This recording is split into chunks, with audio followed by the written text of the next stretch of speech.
Hello guys, welcome to new chapter, new topic. Concept of health and disease का एक और नया important topic वो है हेल्थ इंडिकेटर्स, जो बहुत इंपॉर्टेंट है, बहुत बार पूछा जाता है। इस पे लॉन्ग आंसर क्वेश्चन और शॉर्ट आंसर क्वेश्चन दोनों बनते हैं। सबसे पहले अपन ये देखते हैं कि हेल्थ इंडिकेटर्स कहते किसे हैं।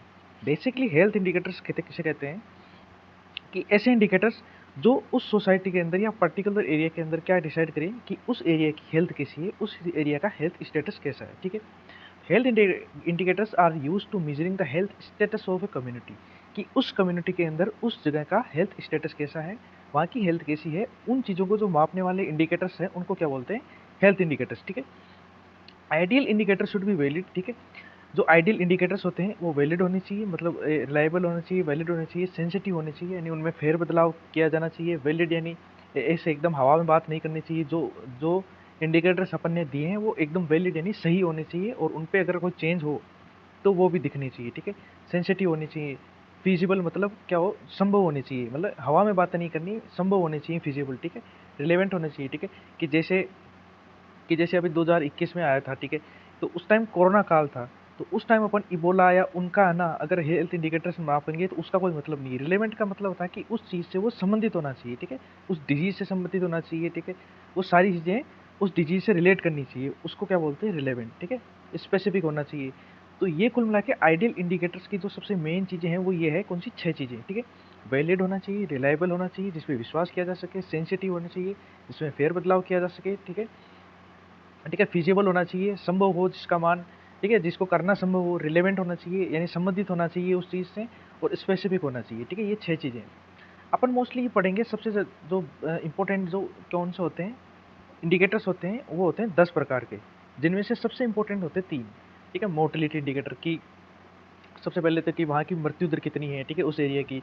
मोर्बिडिटी इंडिकेटर, डिसेबिलिटी, डिसेबिलिटी यानी कितने ऐसे पीपल है जो डिसेबल है, जो कमाने योग्य नहीं है। ठीक है, जो क्या कर रहे हैं, स्ट्रगल कर रहे हैं। ठीक है, न्यूट्रिशनल, उस एरिया का न्यूट्रिशन कैसा है। ठीक है, एनवायरमेंटल कैसा है, एनवायरमेंटल हेल्थ पॉलिसी की सरकार के द्वारा कौन कौन सी पॉलिसीज चलाई जा रही है, कौन कौन सी हेल्थ केयर प्रोग्राम चलाए जा रहे हैं। ठीक है, फिर आता है हेल्थ केयर डिलीवरी, कि अब जो है सरकार ने जो हेल्थ पॉलिसी चलाई है उसकी डिलीवरी लोगों तक किस प्रकार पहुंच रही है कि नहीं पहुंच रही।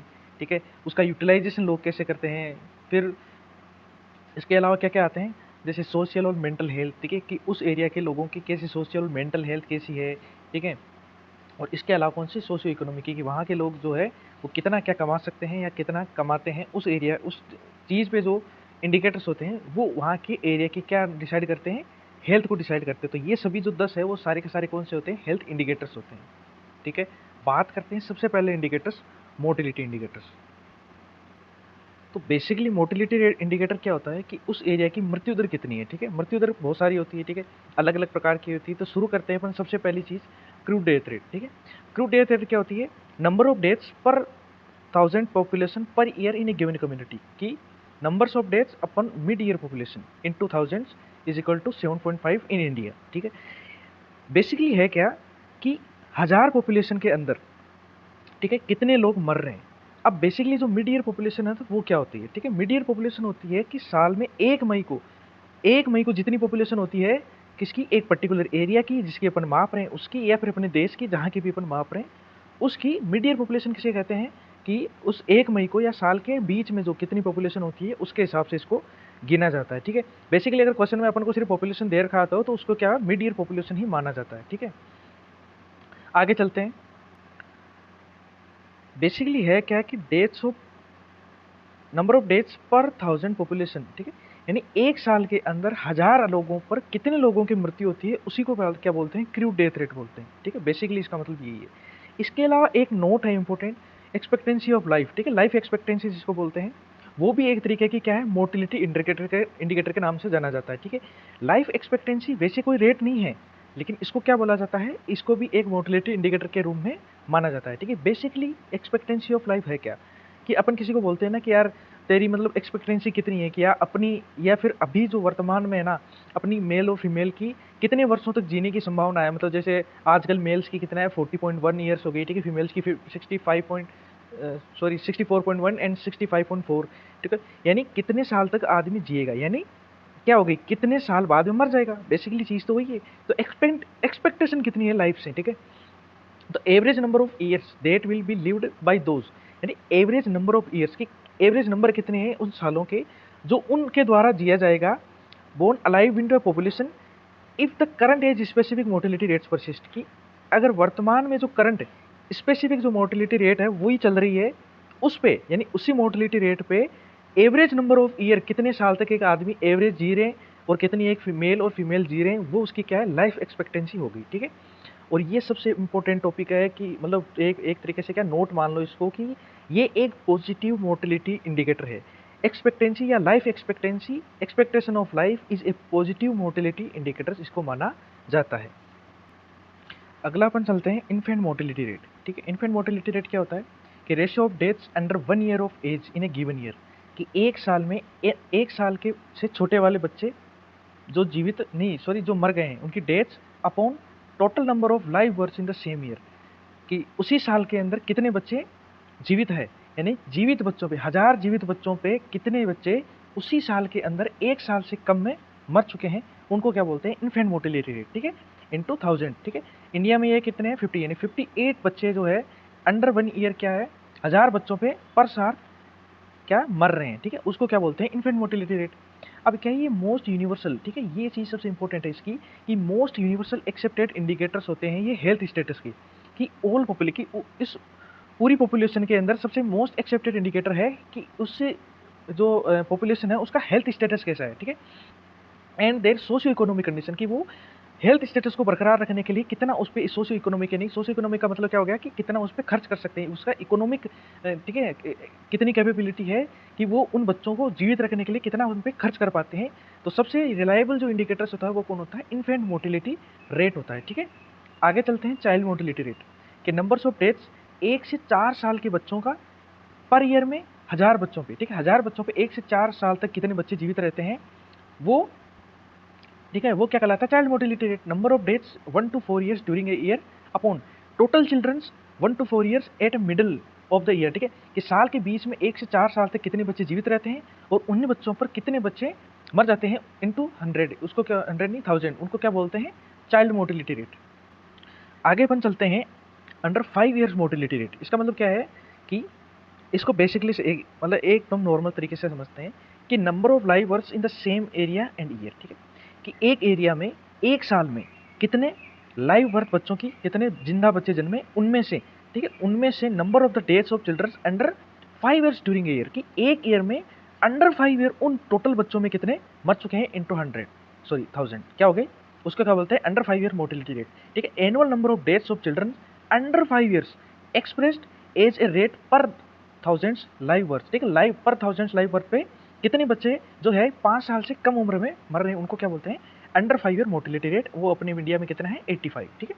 बात करते हैं मैटरनल मोर्टेलिटी रेट, बहुत इंपॉर्टेंट होता है मैटरनल मोर्टेलिटी रेट। बेसिकली है क्या समझते हैं आओ कि total number of females deaths due to the complication, ठीक है, प्रेगनेंसी में फीमेल्स की डेथ हो सकती है, चाइल्ड बर्थ के दौरान हो सकती है और within 42 days of delivery, ठीक है, from the puerperal causes in an area during a given year, ठीक है, एक गिवन एरिया के अंदर एक पर्टिकुलर एरिया के अंदर कोई भी कोजेज हो सकता है जिसके कारण क्या हो सकता है प्रेगनेंसी में चाइल्ड बर्थ के दौरान और within 42 days of delivery के दौरान अगर फीमेल्स की बर्थ होती है की डेथ होती है उन डेथ्स की संख्या upon total number of live birth in the same area in the same year उसी साल में उसी एरिया में कितने नई जो है लाइफ आई है उनका रेशियो क्या कहलाता है। लेकिन इसमें सबसे इंपॉर्टेंट है कि पर मतलब इसमें क्या आता है इनटू लाख 1 लाख से गुणा किया जाता है और वो अपने इंडिया में कितना है 407, ठीक है।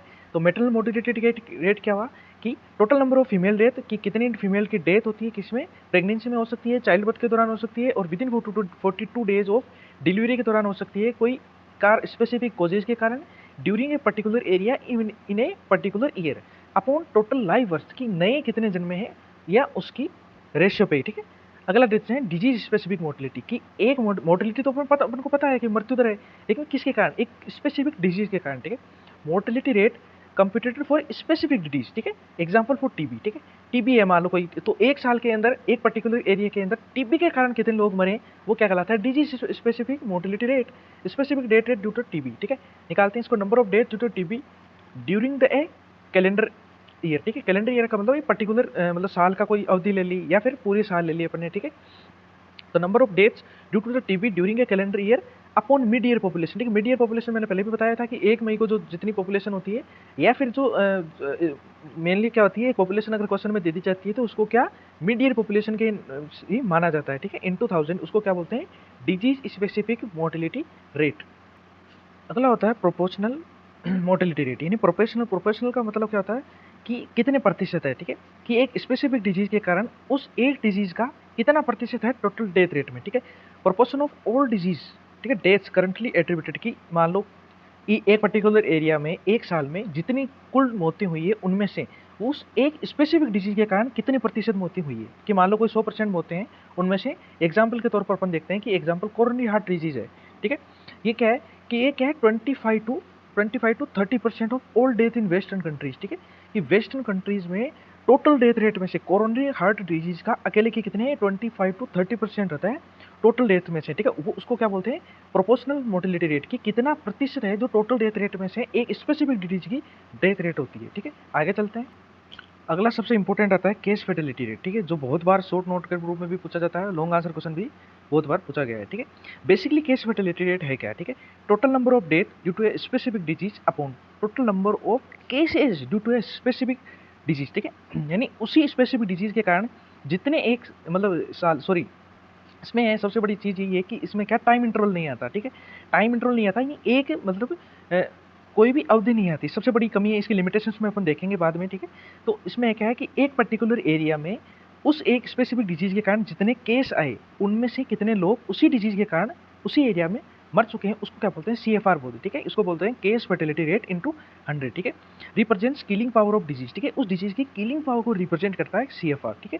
और वायरुलेंस ऑफ द ऑर्गेनिज्म, की वो ऑर्गेनिज्म है कितना वायरुलेंट है, ठीक है, कितना घातक है, ठीक है, कि जितने केस आए उनमें से कितने लोग उसी केस के कारण मर रहे हैं, ठीक है, उसके मतलब किलिंग कैपेसिटी को दर्शाता है, ठीक है। इट इज ए प्रोपोर्शन, वही है कि ये भी एक प्रतिशत ही है, जैसे अपने प्रोपोर्शनल मोर्टेलिटी रेट में देखा था, बस उसमें ये और इसमें ये डिफरेंस है कि उसमें क्या होता था, उसी डिजीज के कारण एक पर्टिकुलर एरिया में क्या होते थे डिजीज, मतलब लोग जितने मर रहे हैं उनमें से क्या निकाला जाता था, परसेंटेज निकाला जाता था, ठीक है। और ऑलवेज एक्सपेक्टेड इन परसेंटेज, इसको हमेशा क्या है एक्सप्रेस किया जाता है परसेंटेज के रूप में, ठीक है। जैसे एक CFR ऑफ जैसे रेबीज मान लो, ठीक है, रेबीज का ऐसे केस देखे गए हैं जिनमें मतलब 100% इनकी क्या होती है, एक केस फेटेलिटी रेट होती है, ठीक है, कि जितने केस आए हैं तो अगर रेबीज का केस आ चुका है तो 100% क्या होगी, डेथ होगी उससे, ठीक है। येलो फीवर की 80% होती है, जापानीज एन्सेफेलाइटिस की 35% होती है, और चिकन पॉक्स की लेस देन 1% होती है, ठीक है। एक सबसे इंपॉर्टेंट फॉर्मूला होता है कि ठीक है CFR-1 is equal to survival rate, ठीक है। इसको याद रखने की मतलब रख सकते हैं अपन, जो बहुत बार MCQ में भी पूछे गए हैं, नीट पीजी के एग्जामों में पूछे गए हैं बहुत बार, ठीक है। इसकी लिमिटेशन क्या है, time interval is not specified, कि एक टाइम इंटरवल स्पेसिफाइड नहीं है, ठीक है। जैसे मान लो कोई किसी के मतलब HIV हो गया, ठीक है, तो अब उसकी मौत है ना, एक स्पेसिफिक डिजीज होगी वो, अब उसकी मौत 15 साल बाद में भी हो सकती है, 30 साल बाद में भी हो सकती है, यानी कोई एक लिमिटेशन नहीं है किसकी, उस टाइम इंटरवल की उस डिजीज के लिए, ठीक है। सो यूजफुलनेस इज लिमिटेड फॉर, ठीक है, यानी कुल मिला के इनको एक्यूट डिजीज के लिए तो अपन यूज में ले सकते हैं, लेकिन क्रोनिक डिजीज के लिए ये जो CFR है वो उपयोगी साबित नहीं होता, ठीक है। एग्जाम्पल के लिए, ठीक है, typically use in acute infection, ठीक है, एक्यूट इन्फेक्शन में इसको यूज में लिया जाता है, क्रोनिक डिजीज के लिए, ठीक है, उपयोगी साबित नहीं होता है, ठीक है। बेसिकली CFR बहुत इंपॉर्टेंट है, ठीक है, बहुत बार इसको शॉर्ट नोट के रूप में पूछा जाता है कि एक स्पेसिफिक डिजीज के कारण कितनी डेथ होती है, उसी को क्या बोलते हैं अपन, केस फेटेलिटी रेट। यहाँ अपने क्या सारी की सारी मोर्टिलिटी इंडिकेटर क्या होते हैं, खत्म। अगला अपन देते हैं मोर्बिडिटी इंडिकेटर्स, ठीक है। मोर्बिडिटी इंडिकेटर्स का मतलब क्या होता है, बेसिकली मोर्बिडिटी क्या होता है, बीमारी से मतलब होता है, ठीक है, कि हाँ, कि मतलब एक पर्टिकुलर इंडिकेटर्स का मतलब ही अपन इंडिकेटर्स, पहली बात तो अपन ये ध्यान रखो कि अपन किसके इंडिकेटर्स पढ़े, ठीक है, हेल्थ इंडिकेटर्स, की एक हेल्थ को डिसाइड करने के लिए कौन कौन सी इंडिकेटर्स है कि वहाँ की हेल्थ कैसी रहती है, ठीक है। अपने मोर्टिलिटी इंडिकेटर देखा कि उसकी मतलब वहाँ के एरिया की मृत्यु दर कितनी है। अब अपन देखेंगे मोर्बिडिटी इंडिकेटर कि वहाँ के एरिया की कितनी मतलब बीमार कितने हैं, ठीक है, कितने जने बीमार, कितने लोग बीमार, ठीक है। इसको कैसे कैसे देखते हैं, ठीक है। एक होते हैं इंसिडेंस केसेस, इंसिडेंस कैसे वो होते हैं जो क्या होते हैं, न्यू केसेस आते हैं, ठीक है।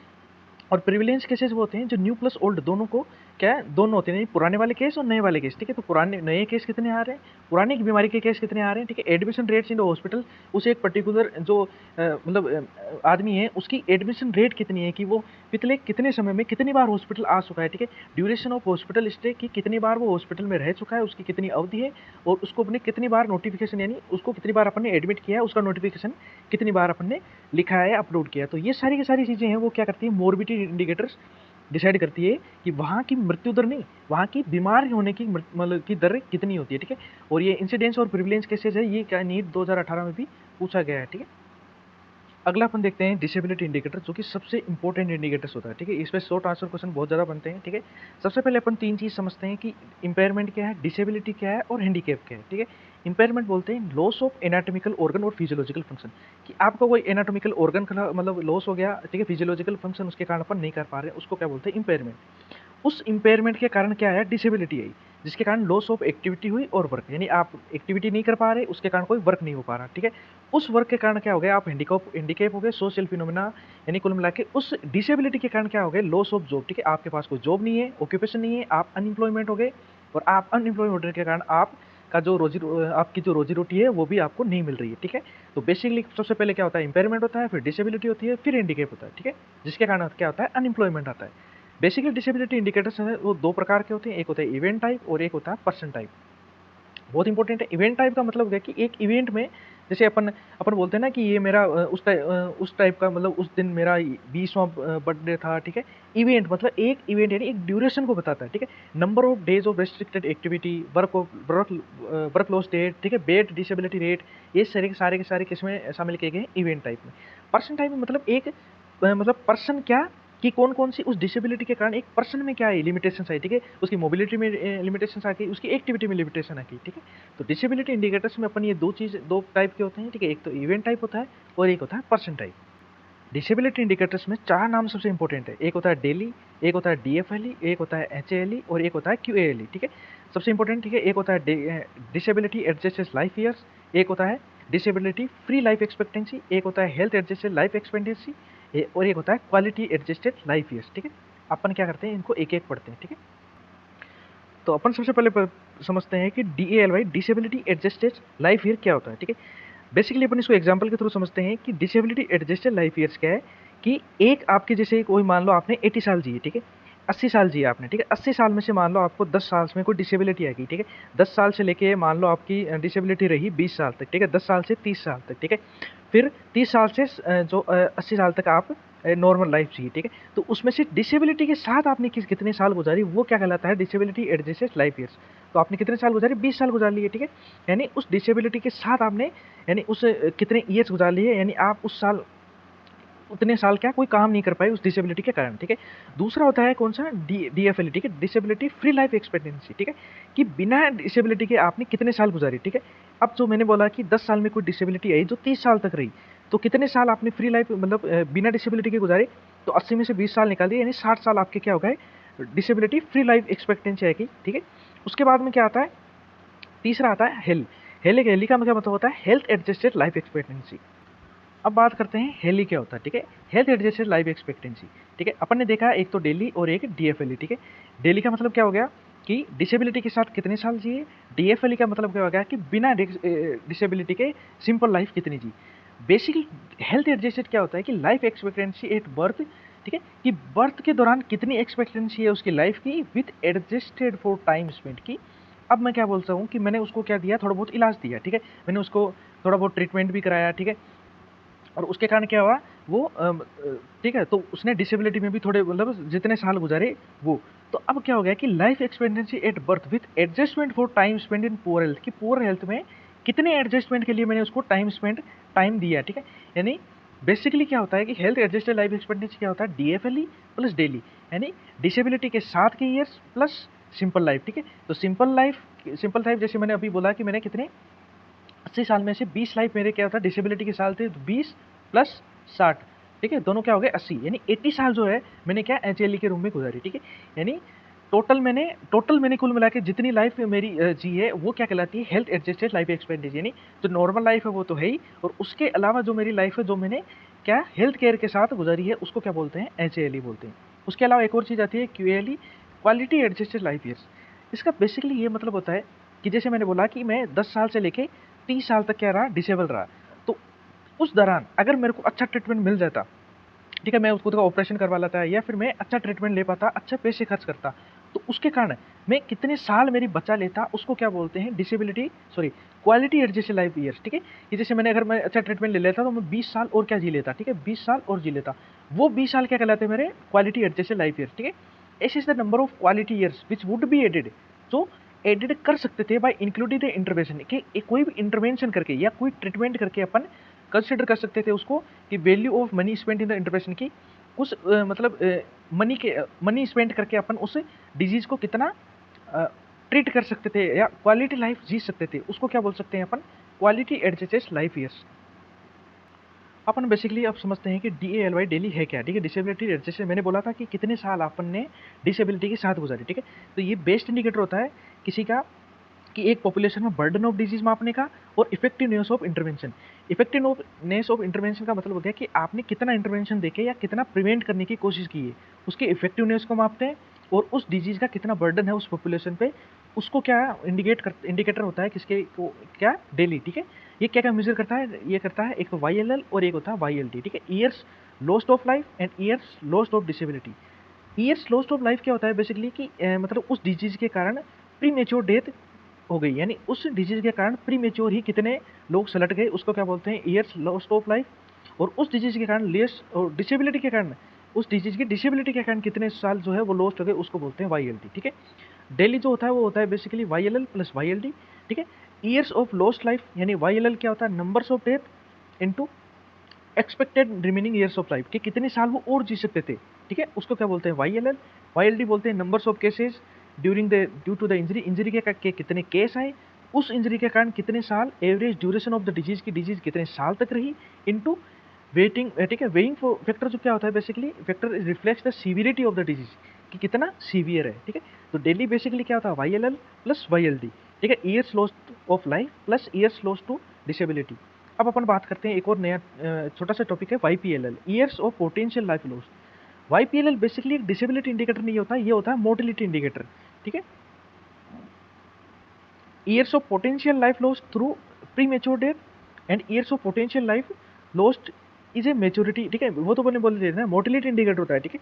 बेसिकली है क्या कि प्री मेच्योर डेथ के कारण उसके पोटेंशियल लाइफ का कितना लॉस हो गया, कितनी लाइफ लॉस्ट हो गई, उसको क्या बोलते हैं YPLL, ठीक है। पोटेंशियल लाइफ का कितना लॉस्ट हुआ, ठीक है।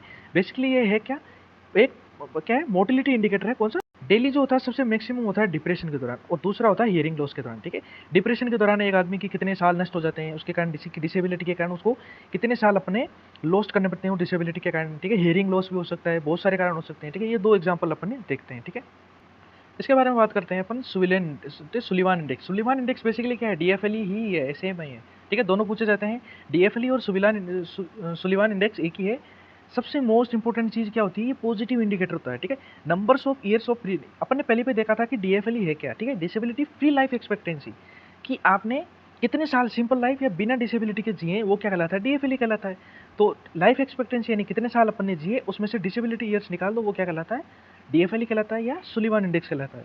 ये डायरेक्ट इंडिकेटर होता है फॉर हेल्थ और well being of the community, की कम्युनिटी कितने साल तक हेल्थ यानी बिना किसी डिसेबिलिटी के रही है और कितनी वेल बीइंग है, वो इसका डायरेक्ट इंडिकेटर होता है सुलिवान इंडेक्स का या DFLE का। आगे अपन बात करते हैं हेली का। अपन ने मैंने पहले बोला था कि ठीक है डिसेबिलिटी के साथ जिए गए life plus total normal life, ठीक है, तो कुल मिलाकर टोटल जो लाइफ है उसी को बोलते हैं हेली, ठीक है। हेल्थ एडजस्टेड लाइफ एक्सपेक्टेंसी, की हेल्थ के एडजस्ट करके अपन ने जो डिसेबिलिटी ईयर्स है उसको कितना अपन ने लाइफ में जोड़ा है, ठीक है। Equivalent to the number of year spend in good and complete health, की कितने उसके मतलब किसके इक्विवेलेंट हो गया कि कितने अपन ने गुड एंड हेल्थ कंप्लीट जो हेल्थ है उसके साथ कितने साल जिए हैं, ठीक है। ये भी एक पॉजिटिव इंडिकेटर है, ठीक है। और आखिरी बता QALI, ठीक है, जो कि क्या बोलता है क्वालिटी एडजस्टेड लाइफ ईयर्स, की कितने अपन ने मतलब कितने साल अपन एक्स्ट्रा जी सकते थे, ठीक है, एडेड लाइफ होते हैं ये, ठीक है, जो अपन अच्छे ट्रीटमेंट के साथ और अच्छे हेल्थ केयर के साथ जी सकते थे, उसको क्या बोल सकते हैं अपन QALI, ठीक है। अगला होता है न्यूट्रिशनल स्टेटस इंडिकेटर, चौथा, ठीक है, prevalence of low birth weight, कि सबसे पहले तो अपन देखते हैं कि बर्थ वेट लो क्यों होता है, ठीक है। वहाँ का न्यूट्रिशनल स्टेटस कुल मिला के कैसा है, ठीक है, उस कम्युनिटी का या उस एरिया पर्टिकुलर एरिया का न्यूट्रिशनल स्टेटस कैसा है, वो अपन इस इंडिकेटर में देखेंगे जो कि हेल्थ को इंडिकेट करता है, ठीक है। इसमें क्या करते हैं anthropometric measurement of pre school childrens, pre school जो अभी मतलब ऐसे बच्चे जो अभी स्कूल नहीं जाने लगे हैं उससे पहले उन बच्चों का फॉर्मेटिंग मेजरमेंट करते हैं, जिसमें क्या किया जाता है हेल्थ, ठीक है, उनका हेल्थ में क्या कहते हैं हाइट, वेट और चिल्ड्रन से एट स्कूल एंट्री, ठीक है, उनका ये चीज़ें क्या है इसमें मापी जाती है, उसको न्यूट्रिशन स्टेटस इंडिकेटर बोलते हैं, ठीक है, जिसमें क्या मापा जाता है हाइट्स, वेट्स ऑफ चिल्ड्रंस, ठीक है, स्कूल की एंट्री पे। आगे अपन बात करते हैं एनवायरमेंटल इंडिकेटर। एनवायरमेंटल इंडिकेटर्स में अपन देखेंगे कि proportion of population having the access of safe water, की कितने प्रतिशत पॉपुलेशन है जो कि क्या करते हैं एक्सेस रखते हैं सेफ वाटर का, सैनिटेशन का, ठीक है, इसके अब सेफ वाटर, ठीक है, सैनिटेशन, साफ सफाई, इन सबको मापने के लिए क्या कौन कौन से इंडिकेटर्स आते हैं, ठीक है, एयर पोल्यूशन इंडिकेटर आता है, वाटर पोल्यूशन इंडिकेटर्स आते हैं, ठीक है, जैसे रेडिएशन आते हैं, सॉलिड वेस्ट आते हैं, ठीक है, noise, exposure of toxic substance in food और ड्रिंक्स, ठीक है। यानी बेसिकली क्या है कि एनवायरमेंटल इंडिकेटर्स वो इंडिकेटर्स होते हैं जो कि किसी पर्टिकुलर एरिया में क्या मापते हैं, नॉइज पोल्यूशन को मापते हैं, एयर पोल्यूशन को मापते हैं, वाटर पोल्यूशन को मापते हैं। एयर पोल्यूशन का मतलब है कि उसमें SO2 कितना है, ठीक है, सोइलिंग इंडेक्स कितना है, ठीक है, कितने उसमें छोटे छोटे कण हैं, ठीक है। वाटर पोल्यूशन में क्या कहते हैं सस्पेंडेड सॉलिड्स कितने हैं, concentration of chlorides, nitrogen and phosphorus कितने हैं, ठीक है। ये सारे किसमें मापा जाते हैं, एनवायरमेंटल इंडिकेटर्स में मापा जाते हैं। अगला आता है health policy indicators. Health policy indicator जो होता है उसमें बेसिकली एक ही चीज़ है कि ग्रोस नेशनल प्रोडक्टिविटी है, GNP है, उसका कितना प्रतिशत भाग जो है गवर्नमेंट वो हेल्थ केयर सर्विसेज पे क्या करती है, स्पेंड करती है, ठीक है। Spend on health care services, proportion of GNP spend on health care related activities जैसे वाटर सैनिटेशन, हाउसिंग, कम्युनिटी, ठीक है, कम्युनिटी डेवलपमेंट, न्यूट्रिशन, इन पे कितना ग्रोस नेशनल प्रोडक्टिविटी का हिस्सा स्पेंड होता है, उसको क्या बोलते हैं हेल्थ पॉलिसी इंडिकेटर्स, ठीक है। Proportion of total health resources spend on primary health care, ठीक है, प्राइमरी हेल्थ केयर पर कितना रिसोर्सेज क्या स्पेंड किया जाता है, उसको क्या बोलते हैं हेल्थ पॉलिसी इंडिकेटर। अगले अपन चलते हैं हेल्थ केयर डिलीवरी और सर्विस इंडिकेटर। इसमें अपन देखेंगे कि कितनी पॉपुलेशन पे एक डॉक्टर है, ठीक है, कितने नर्सेस पे एक डॉक्टर है या कितने डॉक्टर हैं, ठीक है, कितनी पॉपुलेशन पर number of beds of health facility कितनी है, ठीक है, हेल्थ फैसिलिटी के लिए कितने बेड्स हैं, ठीक है, कितनी पॉपुलेशन पे कितने हेल्थ केयर सेंटर्स हैं, उन सारी चीज़ों का जो मापन किया जाता है वो किस में किया जाता है हेल्थ केयर डिलीवरी और सर्विस इंडिकेटर्स में किया जाता है। इसको अपन एक एग्जाम्पल के थ्रू समझते हैं कि जैसे एक कोई PHC है, उस PHC पे एक मेडिकल ऑफिसर होता है, ठीक है, कोई PHC है, उस PHC पे क्या है एक मेडिकल ऑफिसर है, ठीक है, एक मेडिकल ऑफिसर है जिसमें 4 से 6 बेड होते हैं और 20 से 30 हज़ार तक क्या होते हैं पेशेंट्स को देखने के लायक होता है वो, ठीक है, कि वो 20 से 30 हज़ार तक पॉपुलेशन के एरिया में लगा रहता है, ठीक है। अब वो उनमें क्या क्या क्या रेशियो, ठीक है, डॉक्टर पॉपुलेशन रेशियो कितना है, डॉक्टर नर्स रेशियो कितना है, ठीक है, उस पर बेड्स कितने हैं आने चाहिए, ठीक है, पॉपुलेशन हेल्थ केयर सर्विसेज कितनी है, ठीक है, ये सारे सेंटर्स पे आते हैं। आगे अपन आते हैं यूटिलाइजेशन रेट, जो कि 8th इंडिकेटर होता है, ठीक है। सबसे पहले इसको समझते हैं कि यूटिलाइजेशन रेट होता क्या है, कि बेसिकली अपन है ना कि हेल्थ केयर सर्विसेज तो गवर्नमेंट ने प्रोवाइड करा दी, लेकिन अपन किस उस हेल्थ केयर सर्विसेज का यूटिलाइजेशन करते हैं, उसको क्या बोलते हैं यूटिलाइजेशन रेट, ठीक है। कि जैसे इम्यूनाइजेशन रेट हो गया, कि इम्यूनाइजेशन रेट होता क्या है कि फुली इम्यूनाइज्ड चाइल्ड क्या होता है कि completed all due to the vaccine और till first year of age, ठीक है, 1 साल से पहले उसने कितने सारे के सारे वैक्सीन लगा ली है कि या नहीं है, ठीक है। एसेसेड 8 12 टू 23 मंथ्स ऑफ एज, ठीक है, इसको यानी 12 से लेकर 23 मंथ के इसको असेस्ट किया जाता है कि उसको इम्यूनाइजेशन रेट यानी उसको कितने इम्यूनाइजेशन के टीके लगे हैं कि नहीं लगे हैं, ठीक है, उसको कितना टीकाकरण होना चाहिए कि नहीं, ठीक है। एंटीनेटल, पोस्टनेटल और फैमिली की प्लानिंग केयर होती है इसमें, ठीक है, ठीक है, फैमिली प्लानिंग आ गया, ठीक है। ये antenatal registration in the given area, ठीक है, एंटीनेटल रजिस्ट्रेशन ये किस लिए होता है मतलब प्रेग्नेंट वीमेंस में होता है, ठीक है, ठीक है। पोस्ट नेटल, ठीक है, मतलब जन्म होने के बाद में उसका कितना उसकी कैसी देखभाल की जाती है, वो सारी की सारी यानी अपनी यानी गवर्नमेंट ने सारे के सारे जो प्रोग्राम तो बना रखे हैं, लेकिन अपन उसका किस प्रकार के यूटिलाइजेशन ले रहे हैं वो क्या कहलाता है, बेसिकली यूटिलाइजेशन रेट कहलाता है। इसके अलावा ये 3 जो चीज़ें आती है वो क्या आती है एक गिवन हॉस्पिटल में आती है, ठीक है, जैसे bed occupancy rate, bed turnover rate, ठीक है, और क्या आता है average length of the stay in the hospital, कि एक हॉस्पिटल में कितने एवरेज लेंथ है डे की जिसमें वो रहते हैं, ठीक है। अब अपन देखते हैं कि बेड ऑक्यूपेंसी रेट क्या होती है, बेसिकली अपने इंडिया में कितने 80 to 85% होती है, कि average daily in patients senses upon total bed days in specific time में कितने डेली पेशेंट्स आते हैं और कितने उनको हॉस्पिटल के, ठीक है, स्पेसिफाइड बेड दिए जाते हैं, ठीक है। Total bed days is equal to number of beds into days, ये काउंट किया जाता है बेड ऑक्यूपेंसी रेट पे। बेसिकली मतलब हो गया बेड ऑक्यूपेंसी रेट का मतलब हो गया कितने समय तक आपके बेड पे कोई ना कोई पेशेंट रहा है, यानी कितना उसने ऑक्यूपाई किया है, कितना टाइम उसने ऑक्यूपाई दिया है, ठीक है। Average length of the stay का मतलब क्या है कितने समय तक आपका पेशेंट क्या है आपके पास यानी कितनी देर तक भर्ती रहा, ठीक है। Total duration of stay, discharge या डेथ भी हो सकती है, ठीक है, upon total number of discharge death, ठीक है, कितने डिस्चार्ज में से उस एक पेशेंट ने कितना, ठीक है, स्टे किया, उसको क्या बोलते हैं average length of the stay, ठीक है।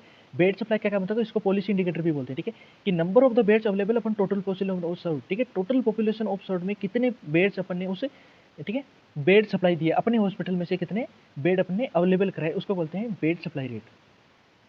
इसके अलावा सबसे इंपॉर्टेंट जो होता है वो होता है बेड टर्नओवर रेट।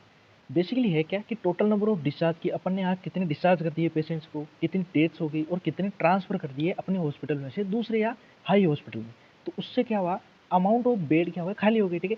तो total upon total beds available in the specific time, कि उसी टाइम कितने बेड्स क्या स्पेसिफिक अवेलेबल है अपने पर, उसको बोलते हैं बेड टर्नओवर रेट। कि amount of time there the beds at hospital are unoccupied, कि कितने जो उस गिवन टाइम में कितने बेड जो है हॉस्पिटल में वो क्या हुए, खाली हो गए, until the next patient is admitted, कि अंटिल द कि नेक्स्ट पेशेंट जब तक नहीं आता उस टाइम तक कितने जो अमाउंट ऑफ द बेड्स है वो हॉस्पिटल में वो क्या हुए, खाली हुए, उसको क्या बोलते हैं बेड टर्नओवर रेट, ठीक है। Use in acute and emergency care centre, ठीक है। एक्यूट और इमरजेंसी केयर सेंटर्स है उनमें क्या किया जाता है, बेड टर्नओवर रेट को बहुत ज़्यादा यूज में लिया जाता है।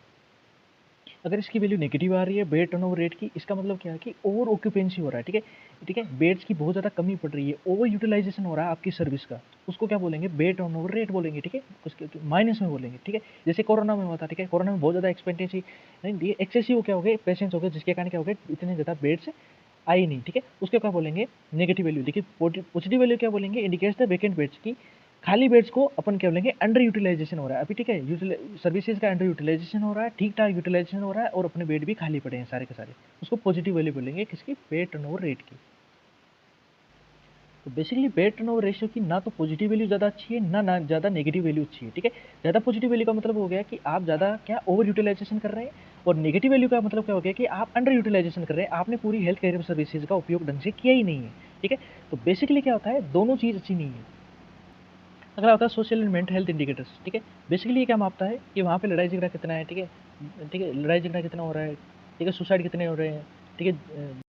तो बेसिकली सोशल और मेंटल इंडिकेटर्स वो आते हैं कि जिसमें कि एक अपने समाज में कौन से मेंटल हेल्थ इंडिकेटर्स की उनका समाज में किस प्रकार कैसा उनका योगदान है और कैसे उनका मेंटल इंडिकेटर्स आते हैं, ठीक है, कि मेंटल हेल्थ कैसी, ठीक है, ये क्या क्या इंडिकेट करता है कि सुसाइड है कितने, मतलब कैसे कैसे सुसाइड हो रहा है, ठीक है, ठीक है। होमोसाइड का मतलब है दूसरे का मर्डर करना, फैमिली वॉयलेंस कितना है, बेटर बेबी सिंड्रोम का मतलब हो गया कि बच्चों को किस प्रकार कैसे फिजिकल वॉयलेंस किस प्रकार का है, बच्चों को कितनी, ठीक है, कैसे मारा जाता है। बेटर्ड वाइफ सिंड्रोम का मतलब कैसे साइन और सिम्टम्स बेटर्ड वाइफ दिखाएगी, ठीक है, वाइफ कैसे सिम्टम्स दिखाएगी, मतलब कि उसको किस प्रकार से वॉयलेंस किया जाता है, उसके साथ कैसा बुरा बर्ताव किया जाता है, वो सारे के सारे इसमें आते हैं, ठीक है। रोड ट्रैफिक एक्सीडेंट है, जुवेनाइल डेलिक्वेंसी का मतलब क्या है कि मतलब किशोरावस्था में किस प्रकार कौन कौन से इलीगल काम किए जाते हैं, ठीक है, यानी जो कि मतलब सही नहीं है, ठीक है, किस प्रकार की जुवेनाइल डेलिक्वेंसी वो बच्चे के द्वारा दिखाई जाती है, वो चीज़ें, ठीक है। एल्कोहल का अब्यूज़ कैसे होता है, स्मोकिंग कैसे करता है, ठीक है, ठीक है, ड्रग अब्यूज़ कितना है, कंजप्शन ऑफ ट्रंक्लाइजर, ठीक है, ठीक है, ट्रंक्लाइजर का कितना कंजप्शन किया जा रहा है, ओबेसिटी, ये सारे के सारे क्या होता है सोशल और मेंटल हेल्थ इंडिकेटर्स होते हैं कि अपनी सोसाइटी में कौन कौन से काम चल रहे हैं, किस किस प्रकार के काम हो रहे हैं, वो सारे के सारे क्या कर रहे हैं, ये हेल्थ को इंडिकेट कर रहे हैं कि ये किस प्रकार हेल्थ को, मतलब कितनी कैसी हेल्थ है, ठीक है। सबसे इंपॉर्टेंट और सबसे आखिरी का क्या होगा कि सोशियो इकोनॉमिक इंडिकेटर्स क्या है, ठीक है। सोशियो इकोनॉमिक इंडिकेटर्स का मतलब डायरेक्टली किससे है कि आपके पास कितना पैसा है, ठीक है, आपकी सोसाइटी के पास कितना पैसा है, उस सोसाइटी में कितना पैसा है उतना वो क्या, ठीक है, हेल्थ को क्या इंडिकेट करेंगे, ठीक है, कि कितना बड़ा घर है, कैलोरी पर कैपिटा कितना है, फैमिली साइज कितनी है, ग्रोथ रेट कितनी है, डिपेंडेंसी रेशियो कितना है, लिटरेसी रेट कितनी है और अनएम्प्लॉयमेंट रेट कितनी है, ठीक है। लिटरेसी रेट बेसिकली क्या होती है कि numbers of people who can read and right in any language, की किसी भी लैंग्वेज में, ठीक है, कि लिख सकते हैं और राइट कर सकते हैं, अपॉन टोटल पॉपुलेशन अबो 7 एज, की 7 ईयर से अबो कितनी टोटल पॉपुलेशन है इनटू 100, उसको क्या बोलते हैं लिटरेसी रेट, कि यानी क्या होता है कि 7 ईयर से अबो जितने भी पीपल क्या जो लिख सकते हैं राइट कर सकते हैं इन किसी भी लैंग्वेज में, उसको क्या बोलते हैं लिटरेसी रेट बोलते हैं, ठीक है। और अनएम्प्लॉयमेंट रेट कितना, अनएम्प्लॉयमेंट रेट को अपन दो चीज़ों में बांटेंगे, ठीक है, इसको ग्रोथ रेट डिपेंडेंसी रेट और ग्रोथ रेट डिपेंडेंसी रेशियो, इन दो के थ्रू अपन इसको क्या करेंगे मेजरमेंट करेंगे इसका, ठीक है। तो ग्रोथ रेट में क्या, एनुअल ग्रोथ रेट में क्या होता है birth rate minus death rate upon 10, कि एनुअली कितना ग्रोथ हो रहा है पॉपुलेशन में, बर्थ रेट कितना है, डेथ रेट कितनी है अपॉन 10, ठीक है। नेचुरल ग्रोथ रेट क्या हो गया, percentage increase in the population over a year of और ए पीरियड, की percentage of increase in population, की एक पॉपुलेशन में कितना परसेंटेज इंक्रीज हुआ है ओवर ए ईयर और ए पीरियड, ठीक है, एक पीरियड में या ओवर ए ईयर एक साल में, ठीक है। Annual growth rate of India according to 2018 is equal to 1.19 है, ठीक है। डिपेंडेंसी रेशियो का मतलब क्या होता है कि एक आदमी दूसरे पे कितने डिपेंडेंट है, ठीक है, नंबर ऑफ डिपेंडेंट्स की जैसे बहुत सारे एक फैमिली में बहुत सारे जने होते हैं जो कि अपने माँ बाप के पे डिपेंडेंट है, ठीक है। बहुत सारे मतलब वो बड़ा भी हो गया लेकिन अभी कमा नहीं पा रहा है, ठीक है। उसको क्या बोलेंगे, number of dependents upon number of independents, की जो खुद कमा पा रहे हैं, ठीक है, दूसरे का भरण पोषण कर रहे हैं, तो उसको क्या बोलेंगे, डिपेंडेंसी रेशियो बोलेंगे, ठीक है। इसको कैसे बोलेंगे, पीपल ऑफ एज, ठीक है। बेसिकली वो कौन से हो गए कि पीपल ऑफ एज जो कि is greater than 15 years and less than less than 15 years and greater than 65 years, वो कौन से होंगे, डिपेंडेंट्स, जो दूसरों के भरोसे जी रहे हैं, ठीक है, दूसरों के बलबूते पे जी रहे हैं, ठीक है। एक तो 15 साल से छोटे और 65 ईयर्स से बड़े, ठीक है। और upon people between the 15 to 64 age, जो कि उनको कमा के खाने योग्य लायक खुद भी है और उनको खिला भी पाते हैं, ठीक है। उनको क्या बोलते हैं अपन, डिपेंडेंसी रेशियो। और इंडिया में 2016 के अनुसार ये कितना है, 52 से 54% है, ठीक है। तो ये अनएम्प्लॉयमेंट रेट्स है जिसको ग्रोथ रेट के अनुसार और डिपेंडेंसी रेशियो के अनुसार बांटा जाता है, ठीक है। अब बेसिकली क्या है, सोशियो इकोनॉमिक इंडिकेटर्स बेसिकली है क्या, ठीक है। तो इसको अपन किसी प्रकार याद कर सकते हैं कि कोई मान ले किसी बंदे ने एक घर बनाया, घर बनाने के बाद उसने क्या कैसे फैमिली बनाई, फैमिली बनाने के बाद उनको पढ़ाया, पढ़ाने के बाद उनको जॉब नहीं मिली तो उसको पैसे नहीं कमाए तो वो क्या कर खाने के लिए नहीं मिल रहा, खाने के लिए नहीं मिल रहा तो उनकी ग्रोथ नहीं है, और ग्रोथ नहीं हुई तो क्या हुआ, दूसरे पर डिपेंडेंट हो गए। ये सारे के सारे अपन इसको सोशियो इकोनॉमिक इंडिकेटर्स को क्या याद करने की एक ट्रिक है, ठीक है। तो इसी के साथ अपन सारे के सारे जो हेल्थ के इंडिकेटर्स है, 10 इंडिकेटर्स मैंने सारी चीज़ें बढ़ा दी आपको, ठीक है। ठीक है, इसी के साथ अपना आज ये क्या हेल्थ एंड कॉन्सेप्ट का, ठीक है, concept of health and disease का आखिरी टॉपिक भी हो गया। इसके साथ अपन ने आज एक यूनिट कंप्लीट कर दी है। Thank you guys, keep supporting my channel.